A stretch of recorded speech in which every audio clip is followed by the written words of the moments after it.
Assalamualaikum warahmatullahi wabarakatuh. Kembali lagi di podcast SC Project. Kali ini aku mau melanjutkan bahasan dari bukunya Heal Yourself karyanya Teh Novi Oktaviani Mufti dengan judul Tolong Diriku Hilang.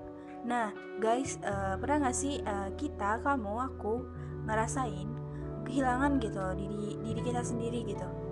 Terus kita tuh ngerasa kita tuh emang gak hilang secara fisik gitu. Fisik kita masih ada, kita masih dikasih lengkap oleh Allah gitu. Panca indera kita masih diberikan nikmat panca indera yang lengkap, sehat gitu. Tapi ngerasa jiwa kita tuh kayak ada yang kurang gitu, ada yang kayaknya gue sekarang bukan gue yang seperti dulu gitu. Gue sekarang kayak banyak berubah deh. Misalkan entah berubah jadi lebih buruk atau lebih baik gitu lah. Kayak ada yang kurang gitu dari gue, ada yang hilang gitu. Pernah gak sih gitu? Nah guys, kalau pernah, gimana sih perasaanmu itu saat itu gitu?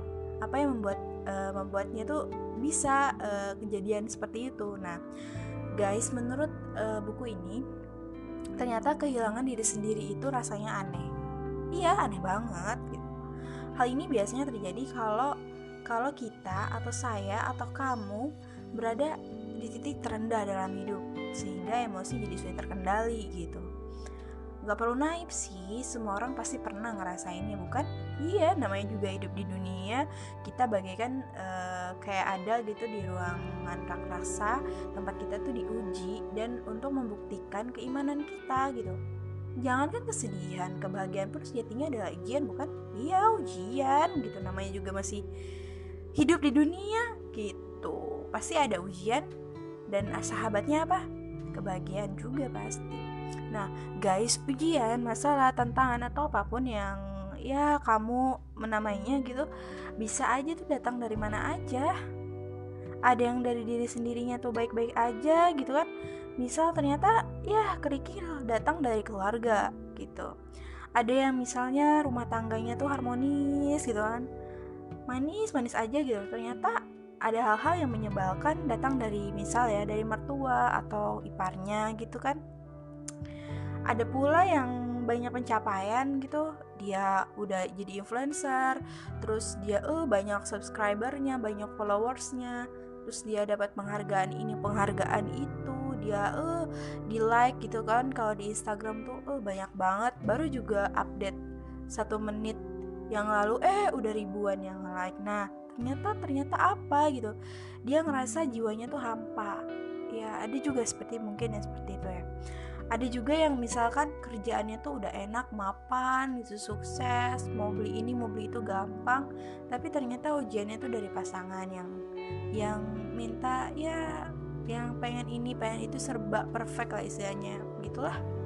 Ada aja ya, namanya juga hidup ya nggak. Nah kalau bisa nih, rasanya gitu kita nggak mau kan ngambil resiko dengan memilih masalah yang manapun, pokoknya nggak mau gitu ngambil resiko dengan masalah yang terjadi.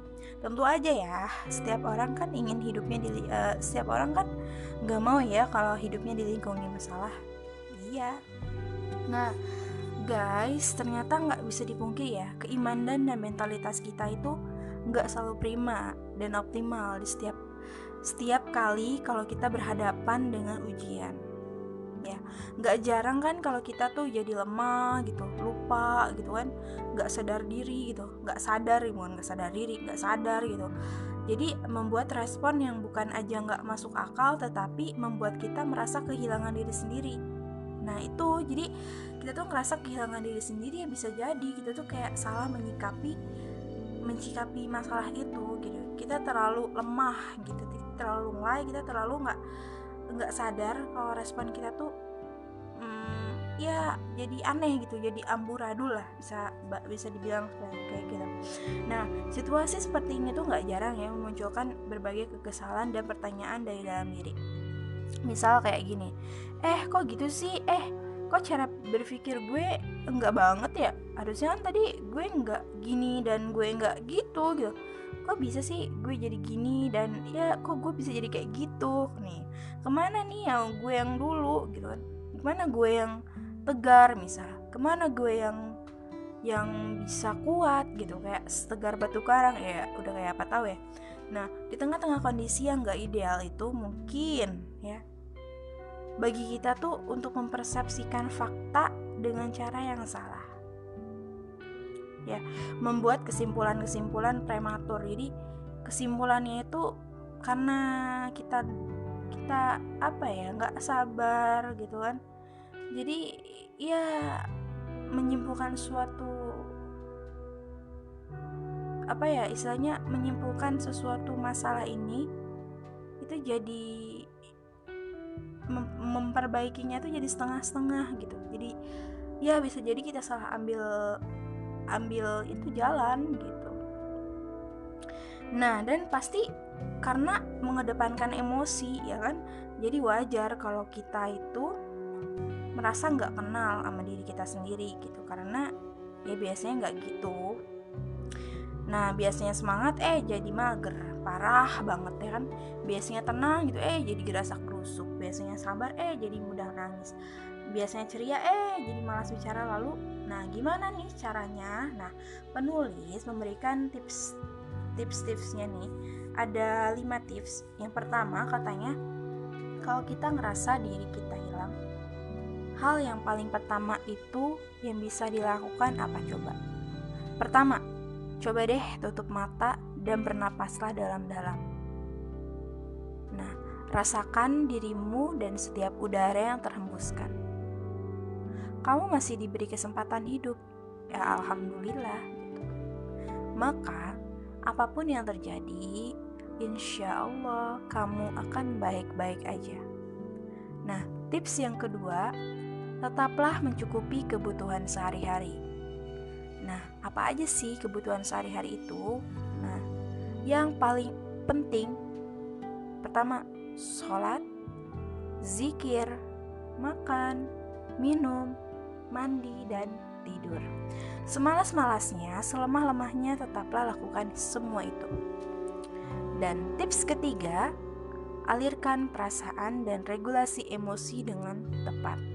Kalau mau nangis, nangis aja sampai lega, gak apa-apa banget.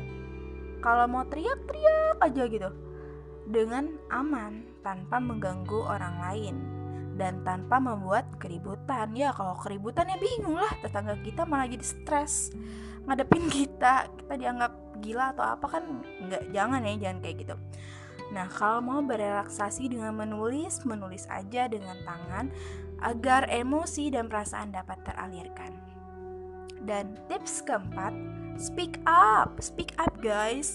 Berceritalah kepada orang-orang terdekat yang kamu percayai. Ingat ya, yang kamu percayai kalau kamu sedang gak baik-baik aja. Pilihlah mereka yang jika kamu bercerita kepadanya, maka tanggapan atau solusi yang hadir adalah yang mengantarkanmu pada ketaatan kepadanya dan keselamatan dunia dan akhirat gitu. Dan tips kelima, buat batas waktu. Sedih, galau, marah, kecewa, atau bentuk-bentuk perasaan lainnya itu ya wajar sih dirasain ya. Tapi tetapkan sampai kapan. Ingat, kita harus punya batas waktu. Kapan kita sedih, jangan sedih berkepanjangan. Terus kita galau, jangan galau berkepanjangan gitu. Jadi jangan terlalu lama dan jangan membuang-buang waktu